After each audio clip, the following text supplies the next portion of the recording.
हज़रत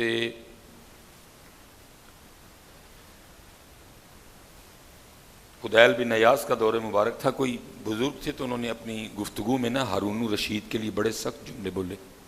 बादशाह वक्त था, बंदे तो बैठे होते हैं ना।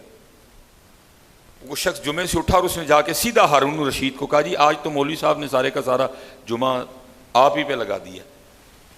बादशाह था, उसने कहा गिरफ्तार कर लाओ। इमाम याफ़ई रहमतुल्लाहि तआला ने लिखा है कि उसने हजरत को कैद खाने में बंद नहीं किया, उसने हजरत को एक ऐसे डिब्बे में बंद कर दिया जिसमें बंदा हरकत ही नहीं कर सकता। आपने बस खड़े ही रहना है, अंदर ही पेशाब, अंदर ही पखाना, अंदर हवा जाने का कोई रास्ता नहीं। उसको था कि जब सुबह आके दरबार में दोबारा बैठूंगा तो हजरत का विसाल हो चुका होगा।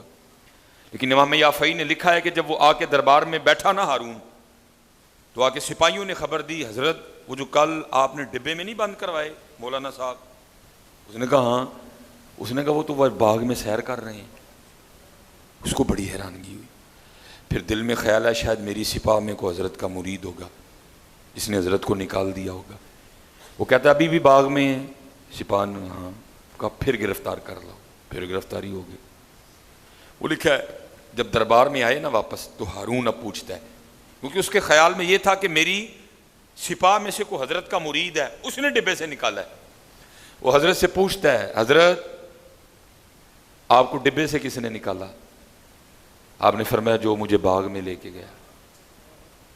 वो फिर पूछता है, आपको बाग में कौन लेके गया? आपने फरमाया जिसने मुझे डिब्बे से निकाला। अब बंदा तो फाजिल था, वो भी पढ़ा लिखा आदमी था। वो लिखा उसने अपना सर पकड़ दिया और सर पकड़ के कहता है ये कितनी अजीब बात है।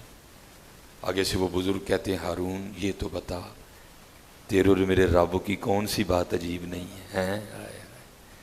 लिखा हारून ने अपने वज़ीर को बुलाया। वज़ीर आया। हारून कहता है हज़रत को मेरे शाही घोड़े पे बैठाओ, मेरे शाही घोड़े पे, और पूरे शहर बगदाद का चक्कर लगवाओ, और पीछे पीछे एक शख्स ये ऊंची आवाज़ में ऐलान करे, ये वो है जिसको हारून ने जलील करना चाहा, ये वो है जिसको हारून ने जलील करना चाहा, लेकिन इसके अल्लाह ने इसको इज़्ज़त दी और हारून को इसकी इज़्ज़त करनी पड़ गई है।